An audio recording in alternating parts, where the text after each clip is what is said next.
Abrimos, señoras y señores, abrimos la tertulia en este jueves que es 20 de octubre del año 2022.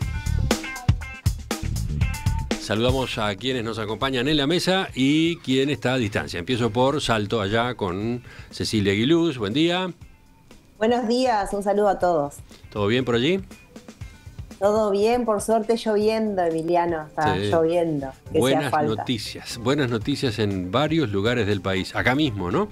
Acá tenemos unas precipitaciones interesantes, porque no son fortísimas, ¿no? Está lloviendo suave, es lo que se precisa. Bueno, más saludos. Acá, Esteban Valenti, buen día. Buenos días. Más cerca del micrófono siempre es mejor, porque así te podemos escuchar. Después, invitado esta mañana, después de varios meses, Armando Sartorotti, ¿cómo te va? ¿Cómo están? ¿Cómo les va?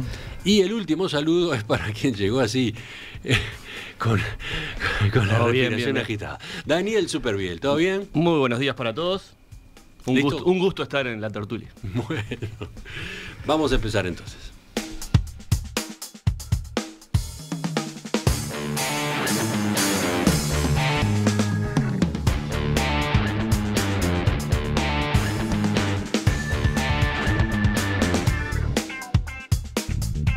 Los temas de la actualidad de nuestro país nos van a ocupar hoy. Empezamos con uno de ellos. La justicia suspendió la aplicación del decreto del Poder Ejecutivo que el mes pasado modificó las normas de empaquetado y etiquetado de cigarrillos. Fue concretamente la jueza de familia, María Elena Emenegger, que tomó esta resolución cuando aprobó el recurso de amparo que había presentado contra el Estado uruguayo la Sociedad Uruguaya de Tabacología. Recuerden, el decreto habilitaba el empaquetado de cigarrillos en cajas blandas y permitía a las empresas incluir colores, logos o inscripciones en el cigarrillo o en el interior de las cajillas. Según reconoció en su momento el presidente Luis Lacalle Pou, la nueva disposición se aprobó a pedido de la tabacalera Montepaz para competir en mejores condiciones con los cigarrillos de contrabando que son vendidos, entre otras cosas, en cajillas blandas. En la sentencia de primera instancia, la magistrada indica que las medidas que se adoptaron en el gobierno para detener la actividad ilícita, aludiendo justamente al contrabando, afectan el derecho a la salud de los niños, niñas y adolescentes por propender o generar un aumento del consumo, como lo ha explicitado la academia y también los testigos calificados que declararon en el caso. El escrito recuerda que el Código de la Niñez y la Adolescencia establece que el Estado tiene la obligación de proteger a niños, niñas y adolescentes, específicamente del estímulo al consumo de tabaco, alcohol, inhalantes y drogas. La jueza reconoce que el Poder Ejecutivo tiene la potestad de decidir sobre determinados aspectos del empaquetado y etiquetado de los productos de tabaco, a través de la Ley de Protección del Derecho al Medio Ambiente libre de humo de tabaco y su consumo. Pero también sostiene que este decreto desnaturaliza esa norma. La doctora Emenegger resalta que la misma ley establece que los decretos reglamentarios deberán contener los elementos necesarios para la prosecución de los objetivos perseguidos en ella. Bueno, podría continuar con argumentos de la jueza, con argumentos que ha manejado el Estado en estas audiencias, pero me gustaría empezar ya a escucharlos a ustedes. ¿Quién va primero? A ver, Armando, ya que estás de visitante. La cortesía con la visita. No, yo creo que antes de hablar estrictamente del tema judicial en sí mismo, hay que tirar 3 o 4 datos, ¿no? El tabaco mata a 14 personas por día en Uruguay por enfermedades cardiovasculares o por diferentes cánceres directamente vinculados al tabaquismo. El tabaco es más adictivo que el alcohol, solamente superado por la heroína. Por debajo del tabaco y del alcohol está la marihuana y la cocaína. Es usual hablar de consumo social del alcohol, por ejemplo, pero no se puede hablar de consumo social del tabaco porque el consumidor de tabaco no puede parar de consumir. Las tabacaleras están muy necesitadas de niños y adolescentes, porque claro, el tabaco mata a la mitad de sus consumidores, entonces necesitan reponer, digamos, consumidores y necesariamente tienen que apuntar a niños y adolescentes. les recomiendo una serie de Netflix que se llama Puro Vapor, que habla sobre la epidemia de los vapeadores en Estados Unidos entre los adolescentes. Vapeadores. De los aparatos que... calientan el tabaco. Exacto, que calientan el tabaco y uno inhala ese vapor de tabaco. Que en donde le venden incluso el tabaco con diferentes sabores. La epidemia es enorme, gigantesca. La gente no puede, los muchachos dicen no poder parar. Netflix, recuérdenlo, Puro Vapor se llama, es una muy buena serie. Yo creo que el gran desafío que tenemos como sociedad en este tema donde está involucrada la salud de la población, la salud de la gente, es tratar de despolitizarlo, me parece, ¿no? Me parece que en la medida que, por lo que, a ver, el escrito de las abogadas es dificilísimo, vamos a entenderlo. O sea, si hay mucha gente en la población que entendió el procedimiento de estas abogadas, aparentemente muy doctas en la materia, que encontraron una fórmula de poner este tema arriba de la mesa desde el punto de vista legal, le doy la derecha porque yo no entendí nada. O sea, leí todo, me leí lo que pude entender del escrito, no soy abogado.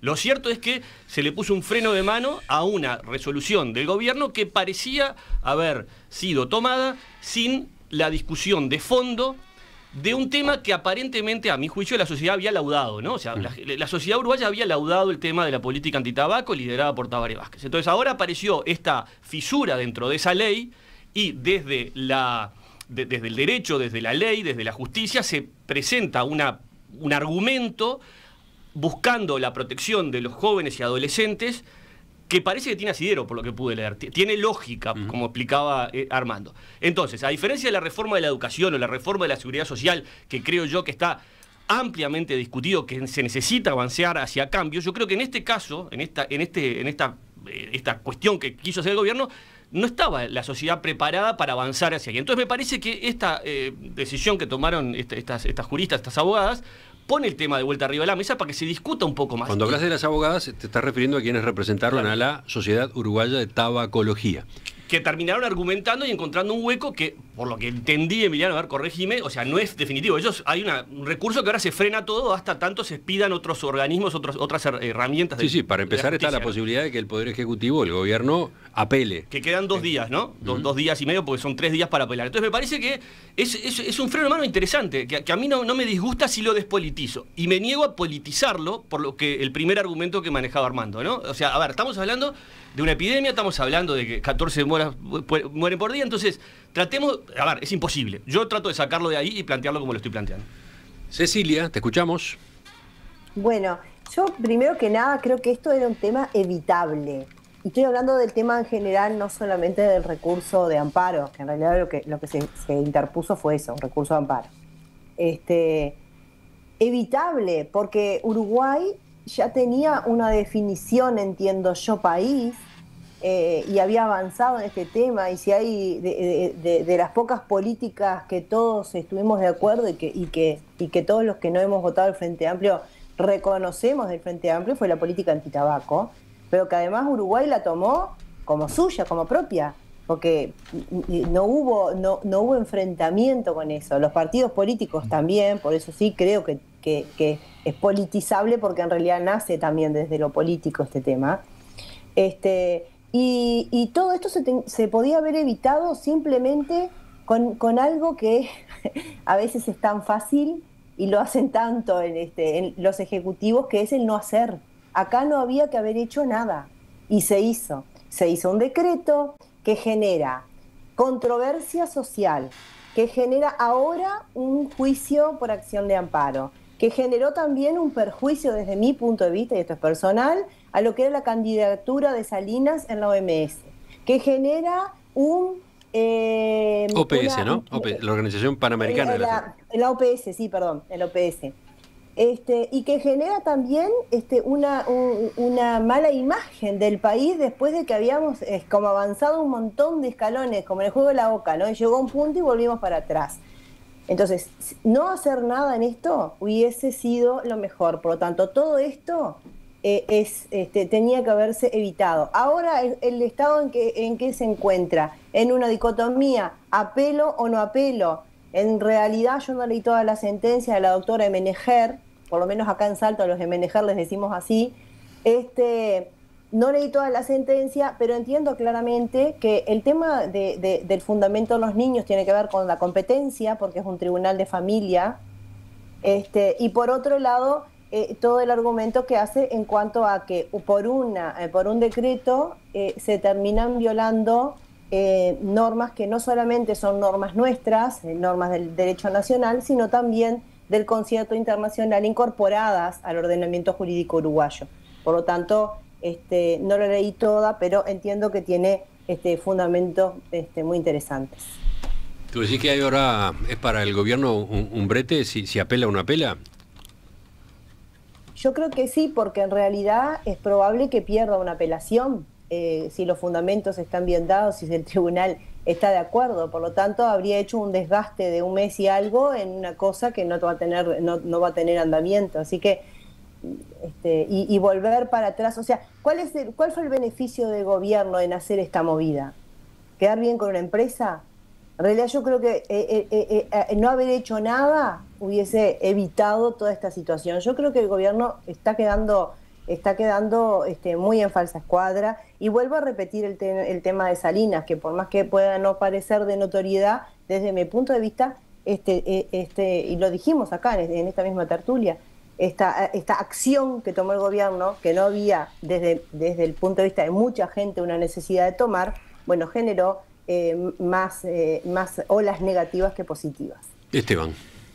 Esta resolución que yo, digamos, calé, no leí completamente, se basa en diferentes temas y representa un golpe importante, crítico, hacia la política de tabaco aplicada por el gobierno. Vamos a entendernos, claro, esto lo entiende cualquiera en el Uruguay y afuera del Uruguay. El primer elemento es que la resolución, el decreto, violaba, digamos, explícitamente un acuerdo firmado por el Estado uruguayo con la Organización Mundial de la Salud sobre es decir, lo que se llama el Estatuto del Tabaco, es decir, la lucha contra el tabaco. ¿Cuál era uno de los principios básicos de esto? Que los estados debían hacer cosas o no debían hacer nada que favoreciera a la industria del tabaco. Muy simple. Sea del país que sea, no debía favorecer a las industrias del tabaco. Y el gobierno fue el que dio el principal argumento al afirmar de manera explícita por parte del presidente de la República que se hacía a pedido de la principal industria del tabaco en el Uruguay. Primer cosa. Segunda cosa, si una política está dando resultado, y dio resultado, porque los datos que tú dabas eran muy importantes, pero hay que saber que es la única cosa comprobable de la salud que ha mejorado radicalmente los indicadores de la gente que fuma, de la gente que muere, de la gente que se enferma, por lo tanto lo había dado. Tercero, proyectaba una imagen del Uruguay hacia adentro, primero hacia adentro, hacia esa idea de que en el Uruguay hay cosas que no las podés hacer, son muy resistidas. No, en el Uruguay, con muy pocos inspectores y con la voluntad política, y reitero, política, de todos los actores de la política nacional, se bajó el consumo de cigarro, que era de los más altos.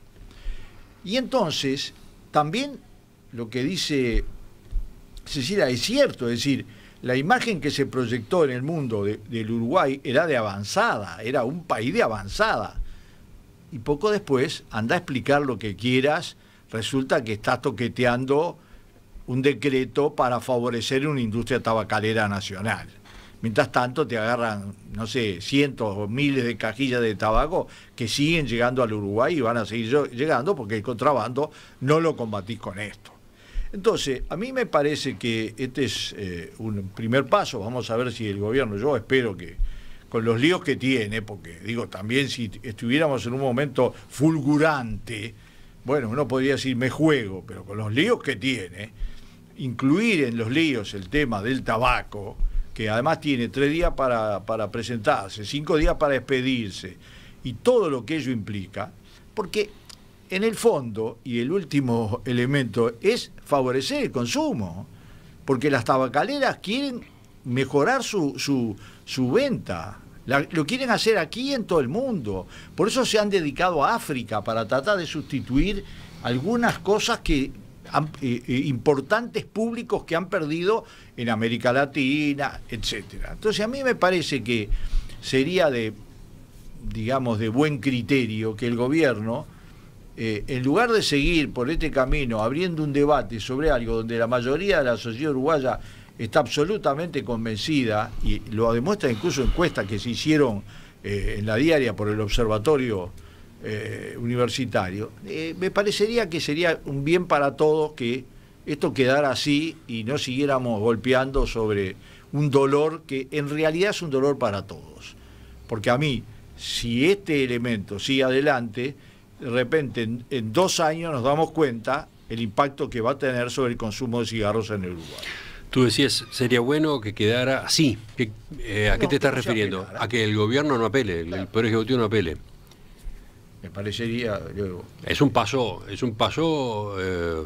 pesado, digamos, bueno, no apelar. Bueno, más pesado para mí es apelar. Quiero decir, no estamos acostumbrados a que, por ejemplo, el gobierno, cuando es el gobierno el interpelado, cuando es el gobierno el destinatario de una acción de este estilo, se quede en el molde, ¿no? Es un gesto de inteligencia política. Bueno, el antecedente inmediato es el de las vacunas. Bueno, ¿no? ¿Qué te parece? Ahí está. Pero bueno, el argumento del juez antivacunas no le llega ni a los talones a este escrito, ¿no? No sé, Cecilia, vos que sos abogada, me parece que era totalmente diferente.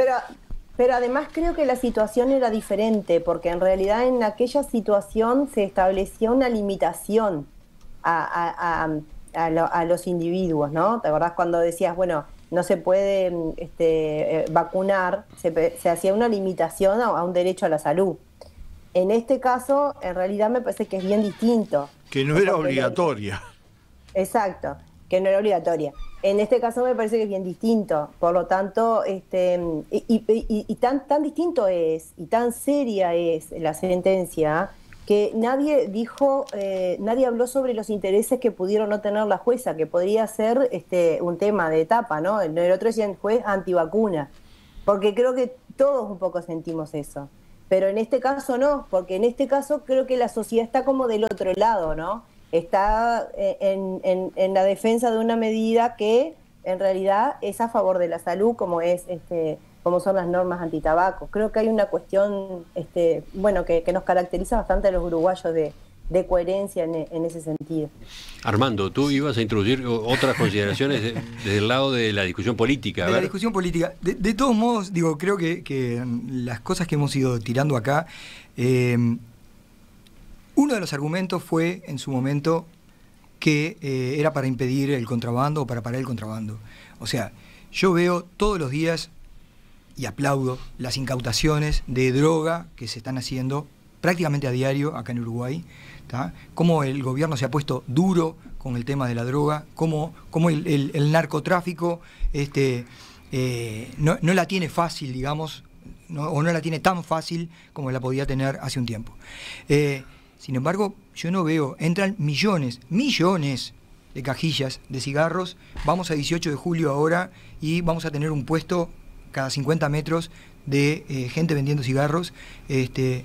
Yo no veo grandes incautaciones de los famosos 51 o de las otras 2 o 3 marcas que están entrando a Uruguay, ¿no?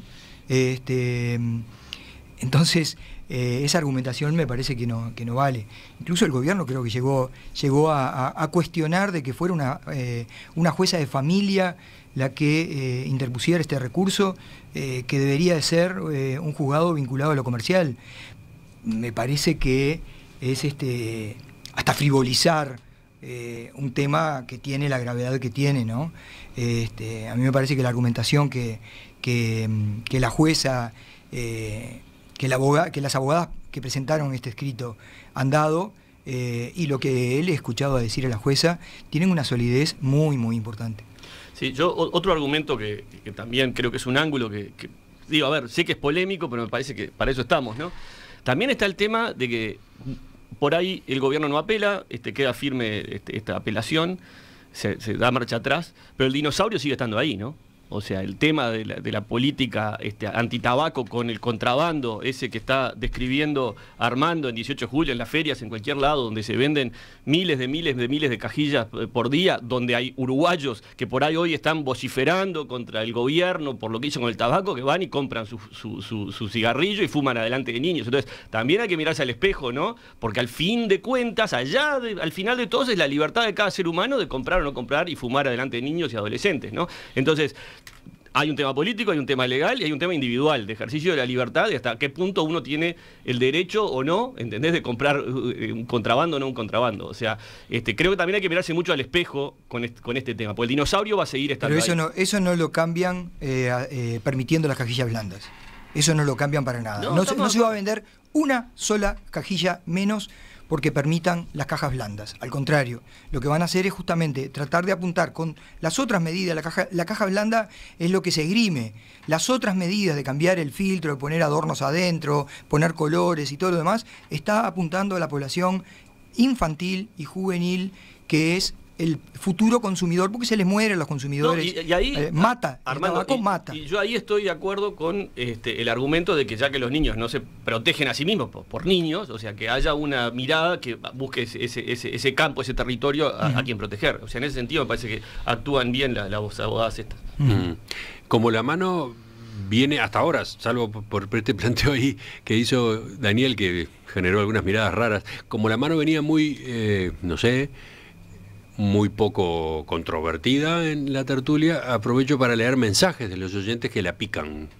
Por ejemplo, dice María Marta, una cosa es si el decreto fue correcto y otra cosa es cómo corresponde sancionar o reaccionar ante una política gubernamental errónea. Para castigar o responsabilizar la mala gestión están las elecciones. Lo de la sentencia de amparo es una vía constitucionalmente inadmisible. ¿O nos van a gobernar los jueces?, preguntan. Bueno, eso se contesta solo, digo. A ver, acércate. Cualquiera que tenga... ¿Para qué tenemos la justicia como poder independiente en todos los rubros, incluido el de familia, si lo que vamos a hacer es cada 5 años sancionar por vía electoral? Digo, no necesita ni siquiera contestarse. Después dice Valentina, me parece que se está dramatizando mucho con este tema, el formato de una cajilla no va a ser tan determinante, este asunto es emocional para la oposición, dice el oyente. Bueno, yo como la gente que aplaude... No es un tema de oposición esto, no es gente... Acabo de escuchar a Cecilia de Salto, así que no es un tema de la oposición. Y hay visiones dentro del oficialismo muy críticas con esto. Y además nunca le pregunté a la Sociedad de Tabacología de qué partido es, y no es de ninguno, porque yo conozco gente allí de diversos partidos. Es un problema. Eso no quiere decir que no sea político, vamos a entenderlo claro. Una cosa es partidario y otra cosa es político. Sí, totalmente. Totalmente diferente. Entonces yo creo que esta medida... ¿Vieron lo que pasó con Astesiano? Que todo el mundo decía que era un desastre, pero que lo bueno era la justicia, ¿no? Y todo el mundo se vestía con la justicia. Bueno, yo digo una cosa parecida. Es decir, la justicia en el Uruguay se equivoca. Yo la he criticado.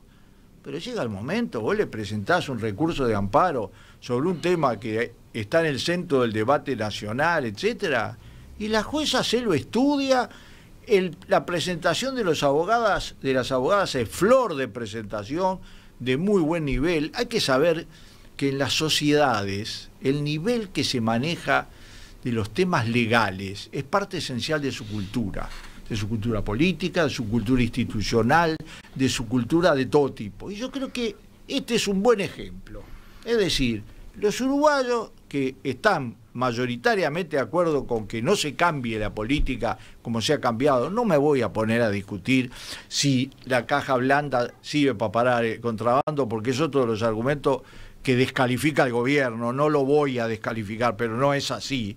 Es decir, ese tema se combate de otra manera. Lo que sí es confirmado es que favorece a Montepaz. Y por lo tanto, eso es inadmisible. Y no lo dije yo, lo dijo el presidente de la República. Y además, y con esto termino, el hecho de favorecer a una empresa fabricante de tabaco es violatorio, explícito, con nocturnidad y descampado, de una firma de un acuerdo internacional que hemos hecho el Estado uruguayo y que estamos violando con esto, y que determinó un fuerte impacto internacional en los medios de prensa, porque Uruguay era considerado una vanguardia en ese sentido. Nosotros no vivimos de nombres, no vivimos de fulgores, pero sí no nos gusta vivir de revolcadas. ¿Qué ibas a agregar hoy? Yo te interrumpí en un momento, Armando. Sí. No quiero que quede eso afuera. No, que en la siempre está la discusión de si existe la derecha y la izquierda, y que la derecha y la izquierda no existe más, y que esto no es brutal como yo no he escuchado, por lo menos ahora, a la izquierda más radical, ¿tá?, usar como argumento de que con este decreto se está priorizando a las corporaciones en detrimento del interés de la gente. Que puede ser solo los típicos argumentos de la izquierda más radical, ¿verdad? Y este decreto calza perfecto. Casi no existe. Es decir, en este y en otros 300 temas no está. Yo lo que quería decir... Ponete los auriculares, Esteban, porque sí. Cecilia también existe. Sí, cómo no. Yo lo que quería decir es que vivimos en un Estado de Derecho, es una cosa muy de perogrullo quizás decirlo, pero esa es la importancia que tiene justamente resguardar tanto el Estado de Derecho. Cuando un poder como el Poder Ejecutivo dicta un decreto que en realidad determinado colectivo siente que lo afecta, puede tener una acción por la vía jurisdiccional. Y eso es el Estado de Derecho. Y que los poderes sean independientes, pero que además la gente tenga acceso. Quizás si no lo hacía la Asociación de Tabacología, es que se llama, ¿no? Sociedad Uruguaya de Tabacología. Sí, si no lo hacía, seguramente podía otro colectivo. Sí, o un ciudadano. O un ciudadano, exacto, tomar la misma acción. Por lo tanto, creo que eso, por el contrario de ser un defecto, es una fortaleza que tiene nuestro país. Eso quería decirlo respecto a lo que planteó la oyente, que me pareció interesante contestar. Yo quiero agregar una cosa, y creo que vamos a coincidir todos. O sea, creo que si hay algo que tiene este gobierno es que ha sido transparente, ¿no? Hasta para argumentar por qué. Yo no coincido en absoluto. Bueno, pero para mí sí ha sido transparente en todas sus decisiones, en todas sus explicaciones, en cómo ha manejado la pandemia, en cómo ha manejado el caso Astesiano, en cómo ha manejado incluso la argumentación de por qué aprobaron este decreto. Entonces, yo confío que esa misma transparencia, que está muy amparada en el sentido común de ser transparente con la población y con la opinión pública, bueno, prime en esta decisión estos 2 días y medio que queden. O sea, yo creo que el sentido común hoy nos está diciendo que es un buen momento para frenar un poco y debatir un poquito más este tema antes de seguir avanzando. Creo yo que va a pasar eso, desde mi posición independiente, para mí eso lo tenían que haber hecho antes. Bueno, pero no lo hicieron. Claro, porque por eso decía, todo esto era evitable. Justamente, para mí la clave era no hacer. Y hundieron al candidato. Antes de pasar al segundo tema de la tertulia, ¿quedó un apunte? Armando, ¿te quedó un apunte? No, lo que estaba diciendo el diputado Olmos sobre un poco apuntando a no estoy cayéndole al diputado Olmos, hablo de la calidad parlamentaria en general. O sea que el diputado Olmos salió ahora, cuando salió este decreto 2022, a revisar y darse cuenta que en 2020 la calle Pou había había incorporado a la ley de inversiones, de promoción de inversiones, las inversiones de las tabacaleras. Las tabacaleras, que habían sido excluidas por Tabaré Vázquez expresamente. Eso también es violatorio del Tratado Internacional de Lucha contra el Tabaco. Pero eso fue 2020, o sea, recién saltó ahora, porque el diputado Olmos se puso a revisar y lo encontró, pero digo, ¿cómo en el 2020 no se dijo nada? Eso es lo que me llamó la atención.